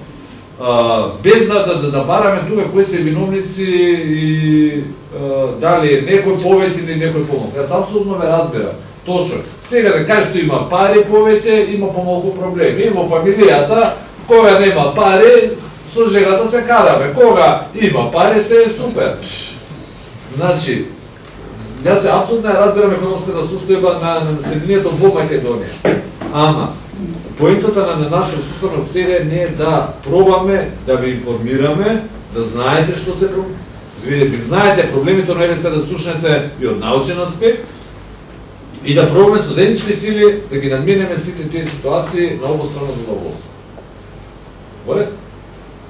Така. Повели. Здраво на сите. Јас сум Мирса Драџовски, председател на местна самоуправа Подгорци. И веќе често беше споменувано моето населено и нашето Подгоречко езеро. Прво ќе се освојам на последниот коментар на господинот Мате Гогоски. Со секоја почит кон него, викаме Модричка река е добро искористена за бизнис сектор на калифорнијска пастенка, а Подгоречка река ја немаме. Дали ќе му дадеме предност на бизнис секторот и на рибата, отколку на Подгорци кои што подгорчани езерото го користат, значи, за пиење и за наводнување. Значи битен сектор за опстанок на еден човек. Потоа, значи, толку со господинот Мате Гогоски, професорот Златко Левков. Викате лош еколошки статус. Има ли можност за искористување за човечки потреби на водите? Па друга алтернатива во моментите, професоре, немало. Од 2000 година Подгоречкото езеро се користи за вода за пиење и за наводнување. Кој што проект е, значи, во вредност од 1.000.000 марки на времето, од кој што 1.000.000 марки 300.000 марки населението дала за тој проект. Тоа е во однос со професор, значи некој ќе бидам краток. Господица или господја Ивана Лозановска. Викаме непрописно изградени брани. Тој проект таму пред да се направи тој водовод, значи години се истражувало од хидролози, од кој хидролози, значи носител на тој проект е господјата што ја споменувате Цветанка Поповска. За да на излагање во Подгорци таа истата господја ни рече дека браната не требало да постои на тоа езеро, а истата се подпишала, писемовано. Се подпишала на тој проект, истражувала и сега пупу не важи, браната не чини. Кога сме веќе кај непрописно, браната е изградена по проект на господјата Цветанка Поповска, и има надзор кој што ја подпишал таа брана и пари се обезбедени од министерство. Толку добар. Желе за одговора први. Ајде.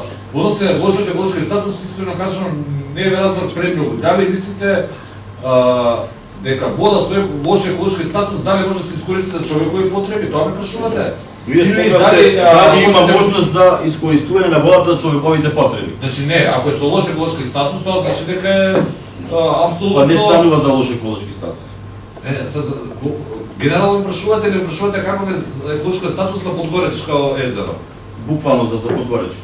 Дали има можност за искористување? Јас ве разбрав дали поимот, кој што порано беше поимот 4-та категорија на води, дали може да се искористи. Че водата од 4-та во минатото, класификацијата на водите во македонскиот систем беше тој. 1-та, 2-та, 3-та, 4-та. Лошиот еколошки статус во основа би требало да биде таа некогашна 4-та категорија на води кои што се води за што не може да се искористат. Но, јас во ниеден момент не реков дека Подгоречкото езеро има лош еколошки статус. Дали има можност, прашате, ретроактивно да се искористува водата? Инаку водата се испитува кај нас во Подгорци секој месец од Центарот за јавно здравје во Охрид. Имаме најпозитивни карактеристики на физичка и на хемичка. Во ниеден момент не реков дека има Подгоречко езеро има лош еколошки статус, но еколошкиот статус се базира на биологија, не на химија и не на микробиологија. Значи вода за пиење имате стандард во кој што вели треба да ги имате според уредбата за класификација на води за пиење во Македонија, имаме законско со подзаконски документ во кој што вели треба да има волку калциум, волку магнезиум, волку ова, волку оне, не сме да има колиформни бактерии, не сме да има ова, не сме да има тоа и тоа и тоа и тоа. Значи, хемиски и микробиолошки водата може да биде искористена за вода, за пиење, но прашањето е дали треба. Дали ме немаме алтернатива, дајте нека дадат некои експерти алтернатива, ние нема да користиме. Но поентата без вода да мислите во животот. Толку е тоа поентата. Јас истото тоа го кажувам, дека ние сме апсолутно, или јас сум апсолутно свесен дека ова население има потреба од вода. Но од друга страна, сум апсолутно свесен дека планината има полно вода, која што може да биде искористена. Сега, прашањето е од каде ќе биде искористена. Само тука е клучното прашање. Јабланица е една од побогатите планини со вода во Македонија. Значи, Западна Македонија, Шарпланина, Кораб и Јабланица ви се најбогати со вода. И се е жално да ние при толку вода да не можеме локалното население да нема вода за саква вода за пиење. Тоа е срамота. Но клучното прашање од каде да земеме таа вода? Дали баш од езерото или можеме да најдеме соодветно решение да биде од некоја река? Че тука е прашањето. Или од некој извор. Че тоа е нашата Значи потребно е истражување. А истражување во однос на ова водоснабдување наше е вршено од неколку годишно од експерт. Значи тие го направиле тој проект на Градежен факултет и сега да ми дојдеш да ми кажеш не е во ред браната, а си се потпишал како главен носител на проектот, мислам, не можам, не сме јас вклучен во тоа, јас велам, можем да дискутираме за оноа што се моите резултати. Чии се другите резултати, себе смо си со подпис од ја што ќе оставам, сносам одговорност за тоа што јас ви ја напишам. А носам апсолутно целосна, морална, материјална одговорност за тоа што го имам јас напишам. Малце гледам како некој, да го кажам како пропуст, не е пропуст, значи соработка на овој проект од МЕД со населението е многу мала. Значи доаѓаат со веќе изготвени резултати. Подгорци тоа како има што да каже во односи на екологијата и на проекти и на сите работи, затоа вчера со Ѓорѓе, значи закажам посебна средба со Подгорци, ни треба неколку сати тоа да го разработиме. Да, тематиката на проектот беше таква, што требаше експерти да одат на терен, да направат истражувања и да ги презентираат веќе добиените резултати пред локалното население. Ќе им беше полесно со локалното население. Верно, ама секој и со еколошките друштва, и со местните самоуправи.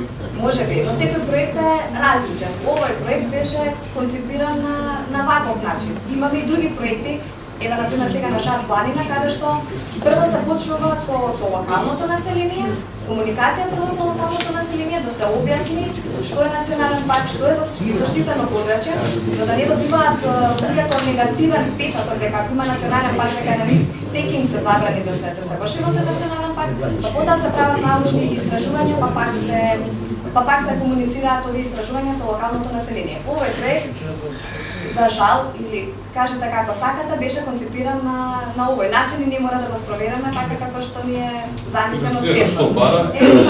Што мора финансират, морате тоа да му дадете. Да. Неќе беше полесна работата ми е мале. И да уште една минута предел за господинот Мате Говорски да исклучим да кажем дека Подгорци има изготвено проект за мулда од езерото до населбата, значи да ја оживееме таа река и тој проект секоја година го поднесуваме до надлежното министерство до Скопје, но не најдуваме за сега на разбирање од таа страна. Значи на тоа сме мислели. А Весна не трапонира. Професоре, по микробиологија, во Струга веќе сте запознаени, многу се зборви за водата не за пиење. Дали ова маркетинг, политички маркетинг или стварно имат болести од бактерија Ешерија коли? Првото прашање. Искрено да кажам, не знам, не можам да тврдам, бидејќи не работам со води за пиење. Че јас работам стрикно природни водени екосистеми, Охридско езеро и Преспанско езеро ми се доминантни истражувањата, така да во води за пиење навистина не се мешам. Тоа е дел кој се однесува од медицински аспект. Значи, тие би требало Завод за здравствена заштита да ги превзема тие активности.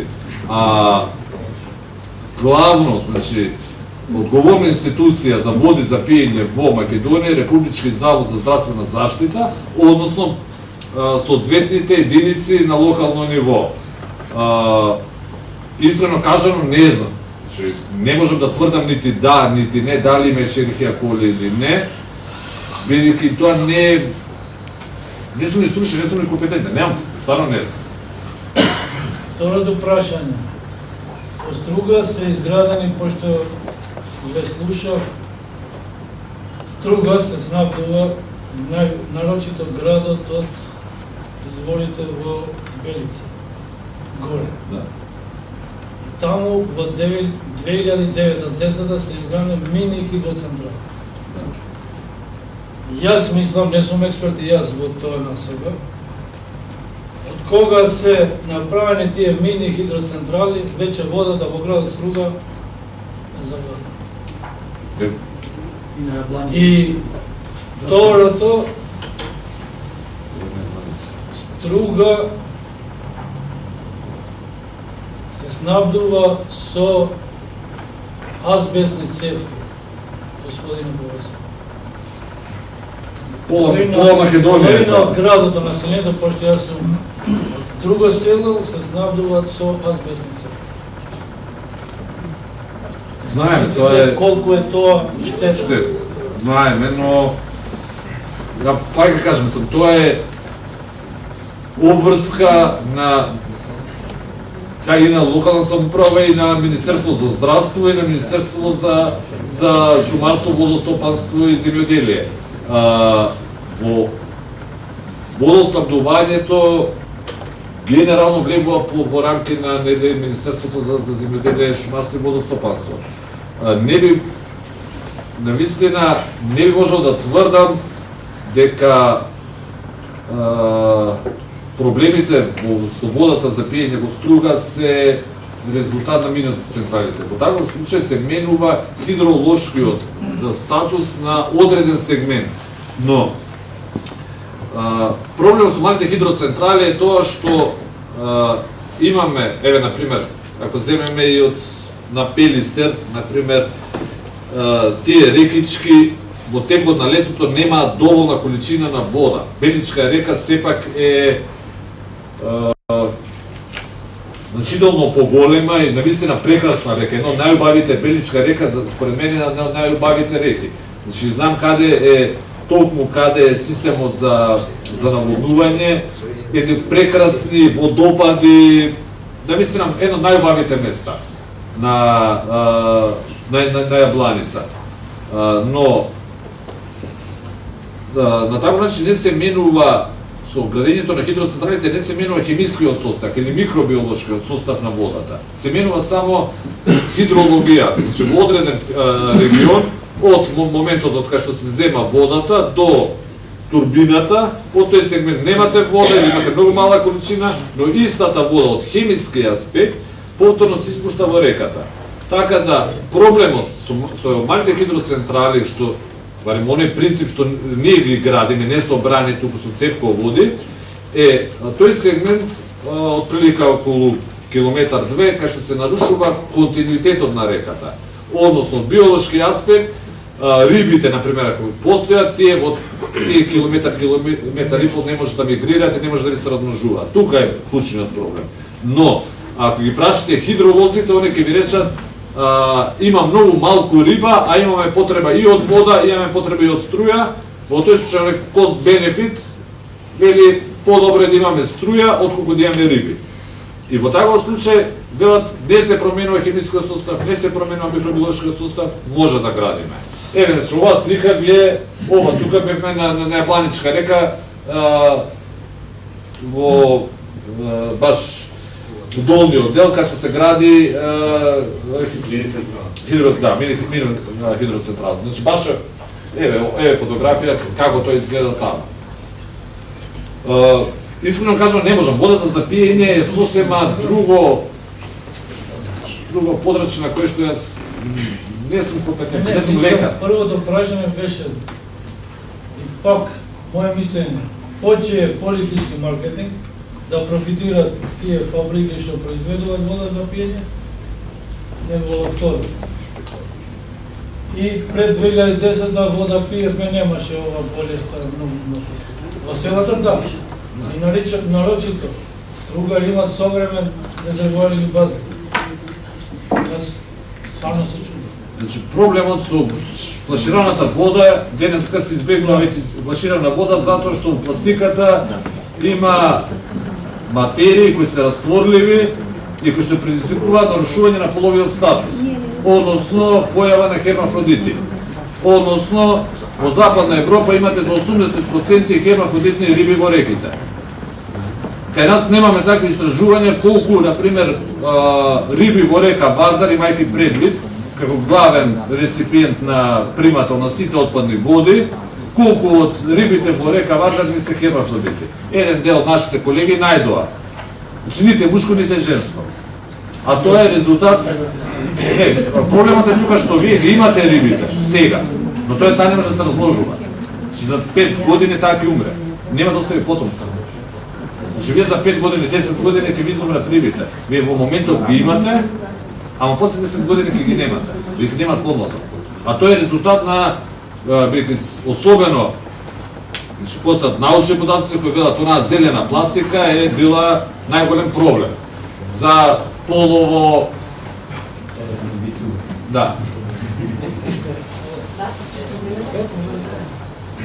Ја мисля дека истражување говоре дали да се истражува, али која најнегативните диагнозата ќе види лекот е што рече азбестни, што рече тие, што реков јака, ние мојме да кажеме дека ти си болен или јас сум болен од некоја болест и велите, ево, ти си болен од тоа, ама немаме аптека, рецептот немаш лек. И што има фајде ако ние истражуваме, а не можеме да го подобриме, значи, живот. Мисля дека само важа е она како љубов за истражување, а љубов за човековата околина, да се најтрешение, да се тие доминантни личности, да се тие натераат некако преку вас, преку овие состанци, да му се пуштат овие муабети, овие, значи, дискусии, да се пуштат, можда ќе доприноси нашето седење овде, ќе доприноси до некои фајде.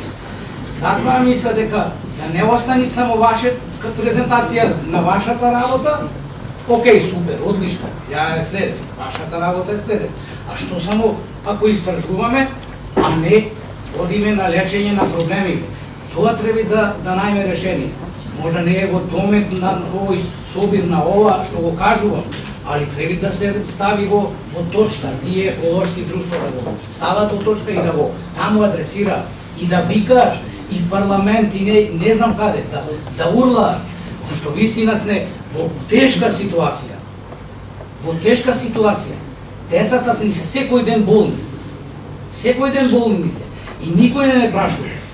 Значи, како да сме исто од Африка. Ево, затоа учествуваме на овој собир, затоа учествуваме сега да се излечи некоја полука, вие како школовари, како научни, значи, работници, треба да вистина негдека шепните некој. Ние не шепкаме, ние викаме. Мисля, не има многу. Ама човечката свест тешко се менува и човечките навики тешко се менуваат. Затоа е чекор по чекор. Не можеме не да очекуваме дека ако јас сум живел со едни навики, дека преку ноќ ќе ги смена. Че мора да се делува на секое поле. И полека, но сигурно, например, пред 20 години, 30 години и за екологија скоро никој не збореше. Денеска сите ја збориме. За 20 години, кога ќе дојде проблемот водите, кога немаме вода за пиење, кога ќе ни дојде таков клучен проблем, тоа ќе видиме, ќе почнеме повеќе зино да размислуваме. Че полека, но сигурно се менува човечката свест кај населението. И значи не можеме да очекуваме дека преку ноќ ние колку да збориме и да викаме. Не да шептиме, да викаме. Тој процес во сите земји е бавен. И човек е нас. И ние не сме исклучно по тој тренд. И Германија станала земја после 50 години работење. Ние за 50 години ќе почнеме да да размислуваме поише и подобро и така натаму. Кога ќе се дојдат економскиот развиток, веднаш се секи подругачие ќе ни бидат. Јас сега мислам да го дополнам професорот, дека најверојатно треба време, но добро е нешто да се прави, отколку да не се прави ништо, па бидејќи научните резултати се еден чекор како би можеле понатаму да увидиме дека нешто не е во ред и да пребараме решение. Бидејќи ако ги немаме па нив, не можеме да увидиме дека нешто не е во ред, да преземеме понатамушни чекори. За се треба време. Може времето не му е дојде. Сега во овој момент. И до времето е дојдено. Здраво на сите. Сакам да ја поздравам за иницијатива, значи, неколку години веќе ја водите. Значи, проблемите се многу поголеми на Јабланица, него што се прикажани на некои предрачници овде. Што гледам овде, ќе се прикажани селски туризми, не знам што таму без веза, него што се проблемите на Јабланица. 2007 година поднесено е барање до општината од нашето еколошко друштво Екола под Лабуништа за санација на двете глацијални езера во Лабуништа, значи немаме никакви активности до сега такви и многу други проекти што се побарани, значи се елиминирани. Значи проблемите се многу поголеми него што се чашески мавет на терен. Значи населението е многу запознато, но многу малку е дојдена некој стручник да разговара со нив и слично. Пошто сигурно и со вас или не знам со кого сум сретнат горе на Јабланица, прашав дали има потреба во поддршка, помош, нешто и слично, би рекол не, запознаени сме.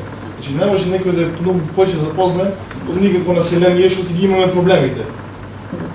Значи треба со населението многу повеќе да се разговара, да се среди проблемите финансиски, значи наместо овој прирачник да бил овде вака, може во овој прирачник црните точки да се постават. Точка по точка мислам дека проблемите ќе се решени. Наместо да се рекламира нешто селски туризам, не знам што таму. Добро, значи оваа иницијатива за Јабланица не е од сега. Значи на Јабланица веќе се работи од 2006 година, па наваму има буквално најразлични проекти. Значи ова е само еден сегмент. Ова е еден многу мал дел од оноа што досега е 10 години работено. Барем јас колку што знам. Различни проекти имат различни цели и задачи. Во рамки на овој проект велиме целта беше, бидејќи досега не е направено вакво истражување, целта беше да се истражи, да се видат кои се проблемите, да се нотираат и да се презентираат тие од научен аспект на населението и на другите чинители, значи збориме локална самоуправа, местни заедници и така натаму, и оние проблеми кои ќе ги нотираме, да пробаме со заеднички сили да изнајдеме начин како да ги надминеме. Или што би рекли са новата номенклатура, оние предизвици што ги имаме, да ги надминеме. Така да целта тука беше да се направи пред се тако научно истражување, а потоа истото да се презентира. А била во други рамки на други проекти, може подешка да знае кои се проекти биле таму, баш за Јабланица, баш за тоа што вие го велите. Тоа што го зборуваш за прирачникот со туризмот, тоа беше друг проект, каде што беше прекограничен и се зборуваше баш за природните ресурси како луѓето ги користат. И тој прирачник е од тој проект. Јас сега само го донесов како еден промотивен материјал кој што Македонско еколошко друштво го направило со податоци за планината Јабланица. А инако мислам дека и прирачниците што ги изготвуваме дека се добри од аспект на тоа што луѓето може да се запознаат кои се потенцијалите, како може би некои други земји ги решаваат овие проблеми, па во иднина ние да пристапиме кон таков начин на надминување на предизвиците. Или да се популаризираат убавите работи кои што и убавите практики кои што се на планина. А дали сте запознали дека од Лагунишка, Локва и езеро се планира со Цевковод исти слични брани да се направат, како што се од Горна Велица, сите избори да се спроведат во еден Цевковод, па не знам, некој да си пешели пари таму, па водите Значи, имаме таква информација. Значи, имаме информација дека се планира. Да. Дали ќе се реализира или не, значи, затоа за таков проект треба да има некаква претходна студија. Јас кој што сум запознат, таква студија не постои. Дека тоа постои само како иницијатива или како желба. А дали ќе се реализира во овој момент, навистина не знам. Јас сум апсолутно против да сите. Тоа не е домаќинско работење. Повторно ќе кажам, дека треба да се каптира, треба. Значи, има селото, има потреба, не само селото, и Струга има потреба од вода. Прашањето е, значи, водата за пиење е основното нешто што, и тоа е, што кажа, најбитниот аспект за живење. Ама, дајте да видиме од каде, ако се каптираат сите, ќе биде. Имаше некои од тие што сака наводно да инвестираат во тој проект, разговарале со местна самоуправа, таму група на луѓе, како во скриени соби, за да си направат бизнис од тоа. А тоа е многу лесно, со пари да се купува, нема. Видите, затоа постои Министерство за водостопанство, кое што треба, дели, имаме инспектори кои што треба да кажат да, тоа е дозволено или не е дозволено. На крај крајва, пред воопшто да се инвестира, треба да се направи студија. Ако не е направена, се зафатени водите, тоа е бесправно зафатење на водите, во тој случај си има институција оваа држава кои што треба да се предземат активности. И дали те ќе се слуша, дали ќе се затвора, дали ќе се забрани и така натаму, че веќе навлегуваме во некоја си правна рамка која што треба надлежните институции си преземат активности. Аз сметам како биолог, како човек, дека зафаќање на сите е апсолутно погрешно. Дали? Некој друг да сака да се јави? Ако има време, само минути. Како заклучок, како идеја, сакам чисто кратко да предложиме така нешто. Во поглед на првата тема за водните ресурси, проектот опфаќа површински водни ресурси, значи блата, езера, речни водотеци, потоци и слично. Потреба постои од вода, значи тоа е заклучок. Сега, како што рече професорот Левков, прашање од каде ќе се исцрпи. Навистина треба да размислуваме во две насоки. Една насока е како да се концентрираме и да действуваме во институциите на системот, да се спроведи балансирано користење на површинските водни ресурси. Значи, колку има прилив, колку смееме да користиме, како би го задржале било биолошкиот или хидролошкиот технички минимум на површинските водни ресурси. Но, она што е тренд во светот и што сметам дека треба да ги концентрираме нашите сили е зголемување на експлоатацијата на подземните водни ресурси. На кој начин тоа би се направило? Тоа треба да биде предмет во секоја идна средба, затоа што, верувајте, тоа е тренд и во пустинските земји, Персискиот залив, на многу симпозиуми што имам слушано, имам прилика да слушам, со пумпни современи станици влечат огромни количини на подземни води со минимум филтрација, се исправни технички и за пиење, и за водоснабдување, за наводнување и слично. Значи, тие две насоки би ги гледам онака јас лично, персонално, моје мислење е, значи, балансирано искористување на оние веќе што постојат површински водни ресурси и зголемено експлоатирање на можностите што ги нудат подводните водни ресурси. Во поглед на втората тематика за шумските ресурси, јас чисто така кратко би го прашал само професорот Велковски, ние сме сведоци се во текот на летниот период, па и есенскиот период оваа година на бесправна сеча, па стопирање, па нема дрва за огрев, па малку паника се појави во населението. Значи, кога зборам за овие ресурси, не мислам ја само на планината Јабланица, туку и на руралните средини што се на планината Јабланица, туку и на урбаните средини. Струга со си селата имат, бемолам, над 70 и неколку илјади жители, значи, и секако имаат потреба за ефтин ресурс за грејење. И јас би го прашал професорот дали јавните предпријатија, Македонски шуми, со подружниците, бараат ваша експертиза да им насочете конкретно Јабланица или Караорман или било која планинска област, да им посочете каде мапирано можат да се врши чиста сеча, така речена чиста сеча на дрва, со цел да се задржи оној баланс, шумски баланс на ново посадени шумски ресурси и експлоатирани. Пак говорам, значи, за баланс помеѓу ресурсите расположливи, дрвна маса, како што спомнавте, и оно колку што може да се експлоатира, како не би се нарушил еколошкиот баланс. Дали јавните предпријатија бараат ваша експертиза во таа насока, колку им помагате, како се држи тој баланс? Благодарам, толку само. Ајде, може ли само најкратко? Значи, апсолутно се согласам за подземните води, но проблемот е тоа што Македонија е една од ретките земји во светски рамки кај што немаме геолошки завод. Значи, од поранешни, за река Струмица, сливната подрачна река Струмица, бидејќи таму нешто работевме, од 130 пиезометри, односно мерачи на подземни води, моментално работат 3, евентуално 4, бидејќи за 4 не се сигурни. Тоа што немаме таков завод кој се грижи за тоа.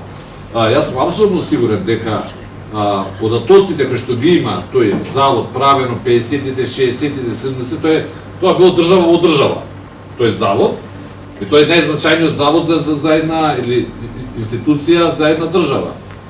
Ама ние поради причини го затворивме.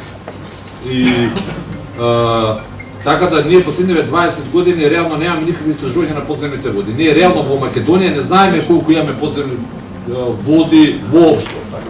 И апсолутно сметам дека подземните води се едно од можните и од наједноставните решенија за водоснабдување во овој регион, бидејќи ги има. Колку се? Не прашувате. За жал не знаеме. Не знаеме. Добро, да, за шумите. Ова со планирањето. Јавното предпријатие самото си ги изготвува плановите за стопанисување со шумите.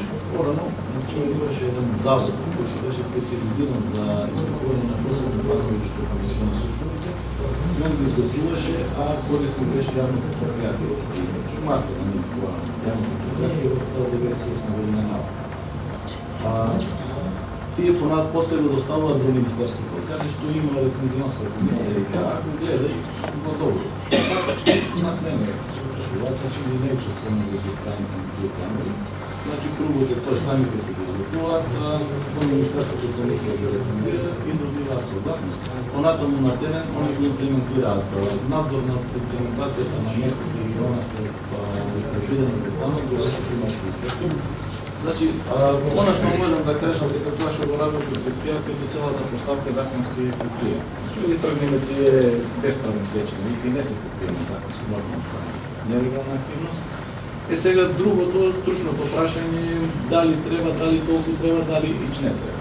Ако земеме многу искуството негде во светот, на Швајцарија, например, веќе 156 години не се применува чиста сеча. Али државата решила не ми треба, не е еколошки, не е природосовет, не го правиме тоа. Ние се уште не сме решили така, затоа што се уште имаме големи потреби од тој ресурс за учество. И сега затоа напомнавме, ако поминеме на тој концепт на одржливо стопанисување, тоа е автоматски ќе ги потисне тие чисти сечи. Значи нема да може да ги правиме тие чисти сечи на големи површини.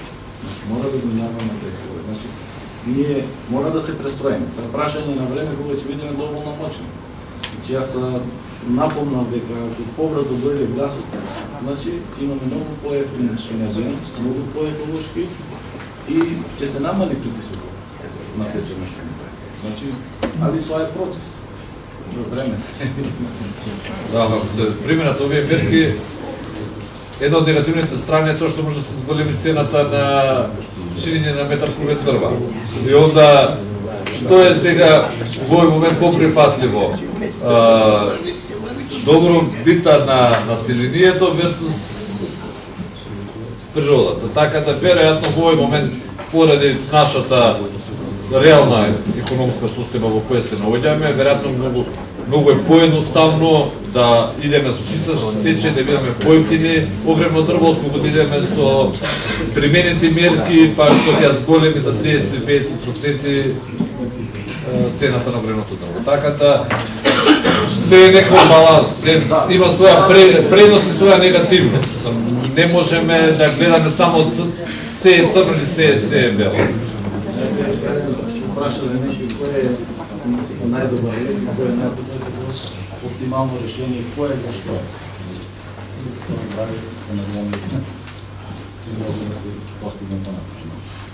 Дали уште некој би побарал спор, евентуално уште еден, бидејќи би ја затворила после тоа дискусијата, неформална дискусија може да продолжиме за време на коктейлот што ќе биде во хотел. А ако нема никој, тогаш благодарам што дојдовте, што бевте дел од овој проект, ве поканувам на коктейл во фоајето, мислам дека сега ќе ни кажете како ќе биде. Господа, не заборавајте да се превод.